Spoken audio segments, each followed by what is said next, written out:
¿cómo están? Espero que estén muy bien. El día de hoy vamos a hablar del modelo pedagógico del que todos hemos escuchado, muchos hemos vivido, pero poco nos hemos cuestionado. Así que sin más preámbulo, vamos a comenzar.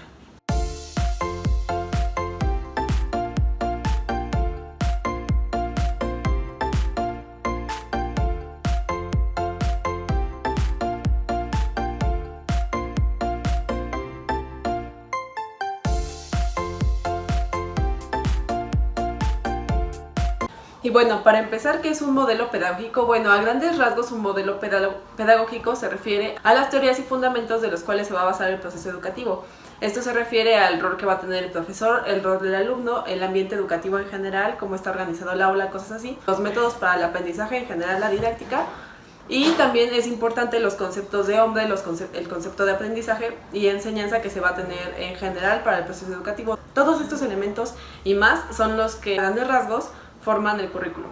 Para empezar, quiero hablar del conductismo. Creo que es el modelo como más tradicional, de hecho se le conoce también como método tradicional de enseñanza porque pues a lo mejor no es el más viejo de toda la historia de la humanidad, pero sí como que el primero en instalarse como tal en el sector educativo cuando ya se institucionaliza.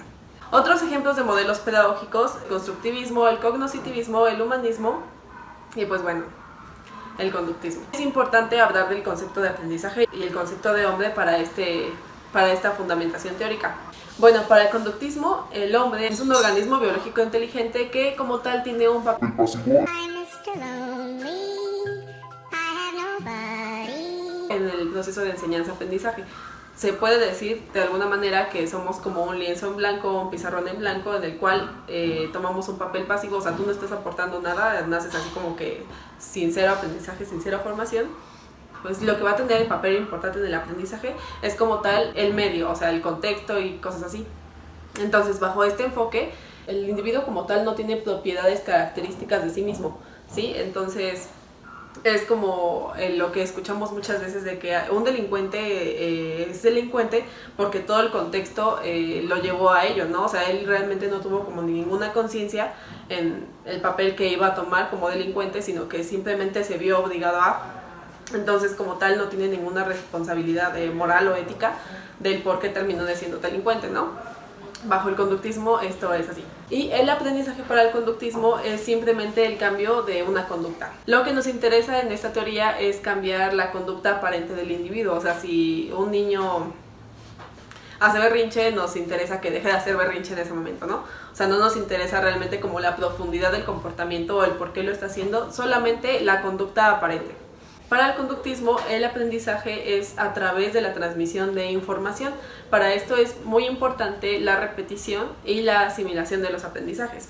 Por eso es que justamente en las escuelas vemos que es importante repetir hasta que el niño realmente asimile el aprendizaje y lo aprenda, ¿no? El ejemplo más fácil de esto son las tablas de multiplicar. Se repiten y que en un examen puedes comprobar o no si el niño realmente las aprendió de este modo, ¿no? Y pues los conceptos más básicos del conductismo son el estímulo, que es básicamente la acción que ejerce sobre el individuo, la respuesta, la reacción que va a tener el individuo, el condicionamiento, que se refiere a que el individuo ya tiene cierta respuesta ante cierto estímulo repetitivo, y los reforzamientos, que podrían ser en este caso los premios que se le da al individuo por responder de manera que nosotros queremos, y por último los castigos, ¿no? Que si lo haces más, pues hago algo que no te guste, te moleste o te dañe en algún sentido. Lo más claro para explicar estos conceptos es un ejemplo que todos conocemos, que sonaba la campanita antes de que se le diera la comida al perro y el perro babeaba. Entonces, ya después de repetirlo muchas veces, al sonar la campana el perro babeaba aunque no tuviera comida en el plato. Ese es un claro ejemplo de condicionamiento. Básicamente el conductismo y sus ventajas son que permite un mayor control al sujeto o al proceso de aprendizaje. El conductismo tiene muchas cosas muy buenas y en lo personal, cuando yo entré en la carrera y empezamos a ver estas teorías, a mí me gustaba mucho porque era como de sí, o sea, funciona. Y sí, es súper práctico en un ambiente educativo, y más porque, bueno, para empezar, el proceso educativo es sumamente complejo, ¿sí? Estas teorías simplemente son unas formas de darle intencionalidad al proceso y de darle un orden. Si ya es difícil que una persona tenga la intencionalidad y desee colaborar o lo haga conscientemente en el proceso educativo, o sea, que no solamente recaiga la responsabilidad en el profesor, sino que también el alumno esté dispuesto a, y que tenga todos los elementos necesarios para un correcto aprendizaje, que en este caso serían cosas más como de nutrición, ¿no? De la voluntad. Si eso ya es difícil con una persona, ahora imagínense en el sistema educativo mexicano, en muchos otros también, una persona, un profesor a cargo de un salón de 50 alumnos. 50 alumnos niños que a lo mejor muchos de ellos no desayunaron, otros desayunaron azúcar y mal, y otros están aburridos, no les gusta la escuela por X o Y razón. Entonces, bajo todas estas condiciones de presión que normalmente se tiene y es muy realista, el conductismo para mí, y creo que para muchos, es como la opción más eficaz y práctica para poder tener un control y orden en las aulas educativas. Entonces, y no solamente en la escuela, sino que en el ambiente laboral y en general es una teoría muy buena, muy práctica, si se conoce y si se usa correctamente. Que es justamente el tema del por qué me interesa hablar del conductismo, ¿no? O sea, para mí el conductismo y todas estas teorías o modelos pedagógicos son buenos justamente para el ámbito profesional, ¿no? Cuando realmente es necesario usarlos y sirven de algo. En el caso de, vuelvo a la instancia educativa, me imagino en un salón de kinder, ¿no? O en un salón de primaria, en el que tienes a los 50 alumnos, necesitas hacer una tarea porque pues lamentablemente si el sistema educativo te presiona mucho con ver los contenidos y realizar ciertas actividades, pues no sé, imagínense, ¿no? O sea, tienen que realizar el ejercicio de la página 13, ¿no? Y pues tienes que realizarlo, o sea, sí tienes que lograr que los alumnos puedan tener la concentración y que puedan acabar la tarea de forma satisfactoria, pero pues tienen el receso una media hora antes de que la empieces, ¿no? Entonces, ¿cómo puedes garantizar tú como docente que estos 50 niños pues hagan la tarea y puedan salir al receso? Pues los puedes condicionar, o sea, simplemente pones la regla de quien no la termine no sale al receso, ¿no? Y lo que vas a obtener es que seguramente la mayoría, porque siempre hay excepciones y rebeldías que son naturales, va a salir al recreo y vas a tener un mejor orden. O en el caso de, pues cuando estás trabajando, pues sí, terminas condicionando algunas cosas como los bonos, los premios, también las horas de comida, y pues funciona, ¿no? Porque lamentablemente, pues sí, o sea, el sistema educativo está formado así, el sistema laboral también, y pues eso es lo que puedes con lo que tienes, ¿no?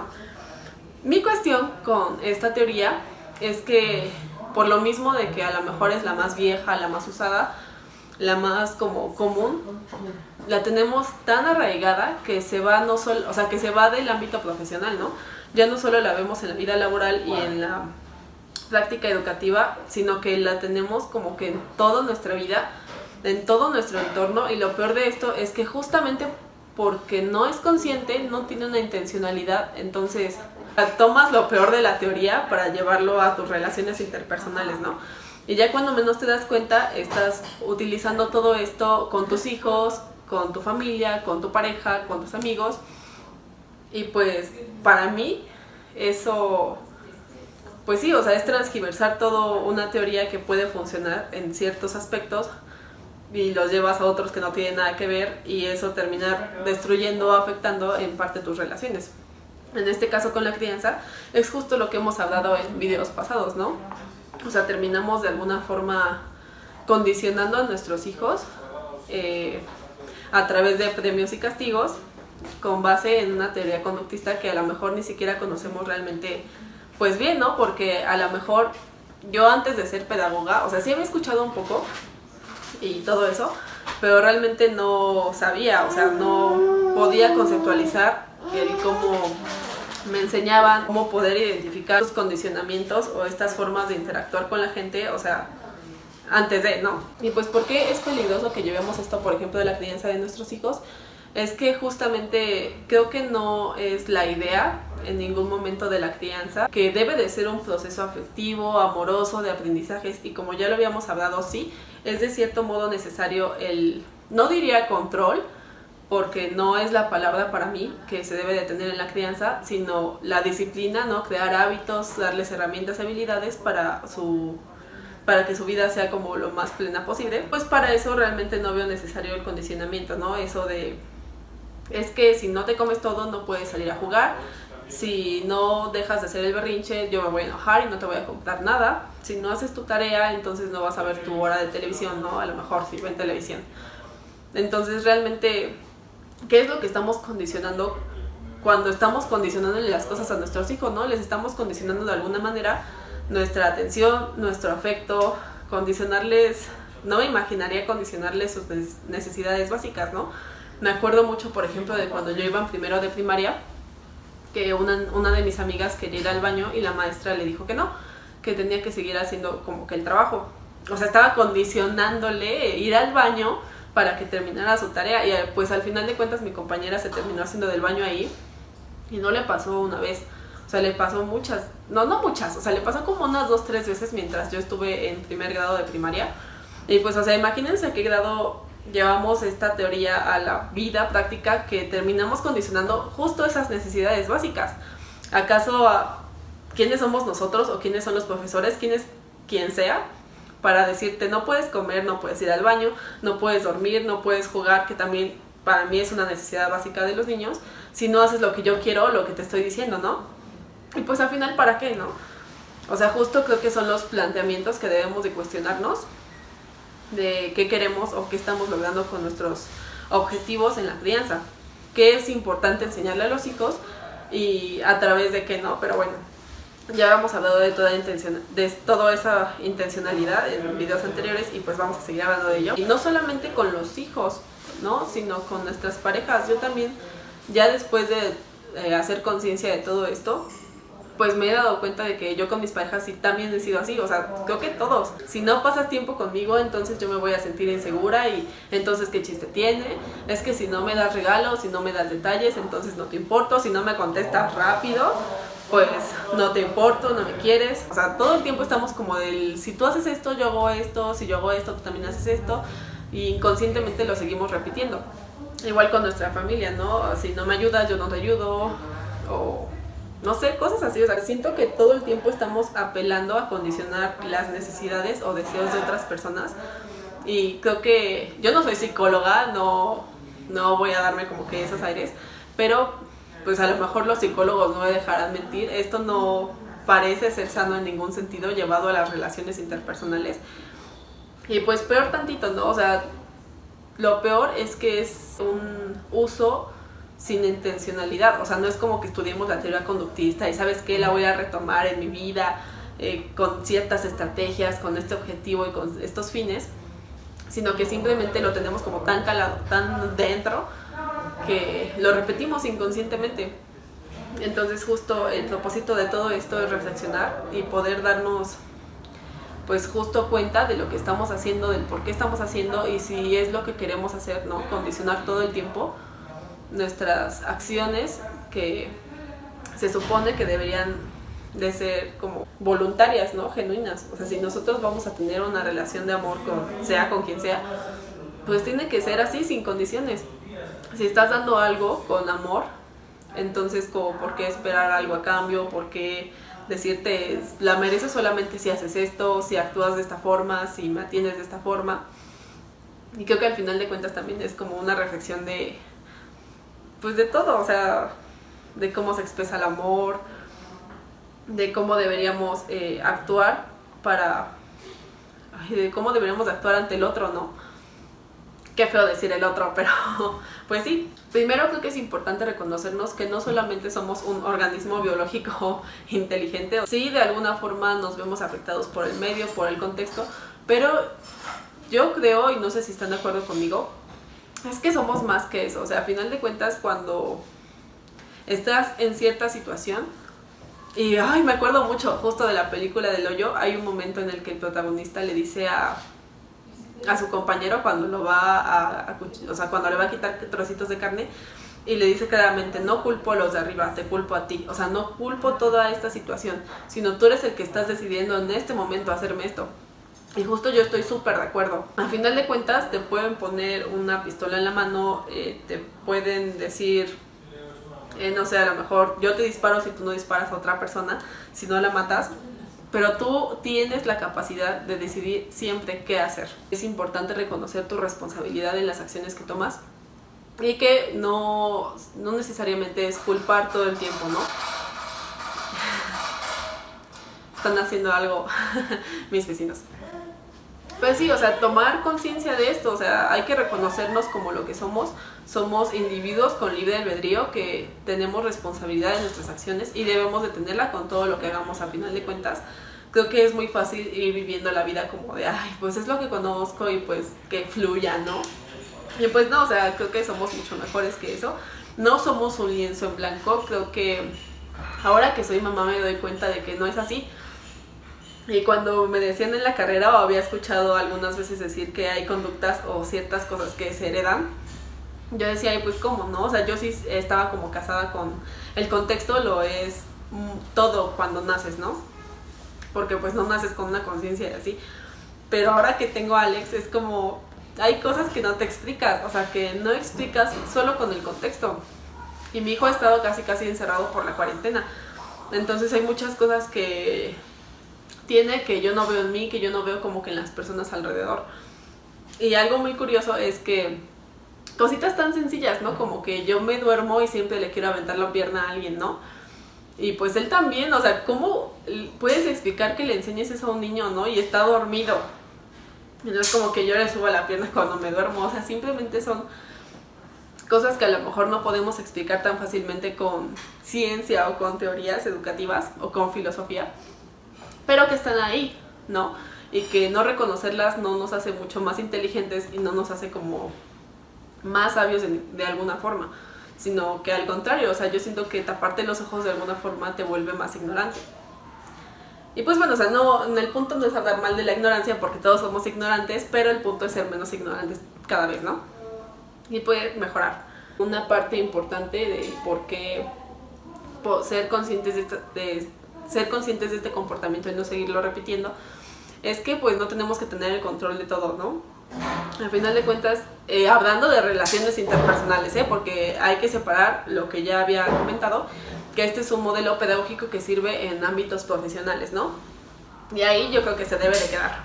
Ya o de vuelta a lo que estábamos hablando, es que no tenemos que tener control sobre absolutamente todas nuestras relaciones, ¿sabes? O sea, y creo que es bastante no sano querer tenerlo con nuestras parejas, con nuestros hijos, o sea, al final todos con quienes nos relacionamos son individuos diferentes, independientes, que no tienen que pensar como nosotros, que no tienen que actuar como nosotros, que no tienen que amar como nosotros. Entonces, creo que es simplemente aprender a soltar, aprender a ser y dejar ser y amar a las personas así como son, o sea, diferentes, ¿no? Si no actúas del modo en que me gustaría que actuaras conmigo, pues no está mal. Si hay conflictos de alguna forma, todo se puede resolver con comunicación, ¿no? Que es justamente de las cosas que hablaba, por ejemplo, el libro de Disciplina sin lágrimas. A final de cuentas, ese tipo de problemas que puedes tener o que puedes tener con el otro en su relación, siempre hay una forma de comunicárselos, ¿no? Y de, a través justamente de lazos afectivos, poder llegar a un acuerdo, llegar a soluciones, o en este caso, pues, si necesitas apapacho, o sea, yo qué sé, ¿no? Hay muchas otras formas que condicionar de las que podemos relacionarnos y mucho más efectivas, ¿no? Y pues, sí, o sea, no crucificar el modelo pedagógico, porque también me acuerdo que en la carrera, o sea, se llegaba como que a transgiversar todo esto, ¿no? Porque decían, no, es que hay los niños y las personas son seres humanos, y pues esto realmente, pues sí, o sea, yo siento que es súper básico y súper apelo a tus necesidades y las condiciono para que hagas lo que yo quiero, sí, pero como comento, ¿no? O sea, la institución educativa no es tan fácil. Por supuesto que a todos, no solamente a los pedagogos, nos gustaría que todas las personas en el ámbito educativo recibieran la atención que necesitan de forma académica y personal, para que el proceso sea mucho más efectivo y más, pues lo que debería de ser. Sí, a todos nos gustaría, pero lamentablemente no es así. O sea, en un modelo en el que te están presionando por llegar a ciertos contenidos, por tener ciertos resultados y por atender a muchísimos niños más de lo que tu capacidad humana puede, pues sí, o sea, es eficaz, no hay que crucificar a nadie. De hecho, muchos de los profesores creo que lo utilizamos porque funciona y ya. Entonces no No es cuestión de crucificar ni hablar mal ni nada, simplemente reconocerlo. Pues como docente también puedes... como docente también se trata de que conozcamos otros métodos y a lo mejor complementarlos, ¿no? Porque al final de cuentas yo creo que también un buen profesor, un buen pedagogo, un buen lo que quieras, se nutre de muchas teorías y puede tomar lo mejor de ellas para que su práctica docente sea mucho más efectiva y mucho más amena para todos los involucrados, ¿no?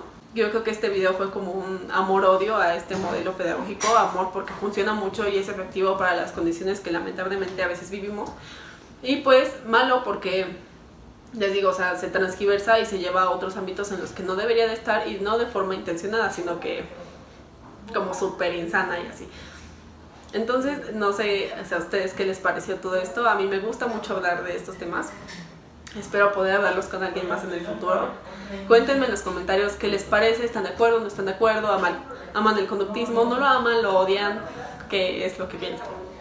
Entonces, con esto me despido, espero que les haya gustado. Ya saben, suscríbanse, denle like, comenten, interaccionen, no lo sé. Síganme en mi Instagram, les voy a dejar mis redes sociales y nos vemos hasta el siguiente video. Bye.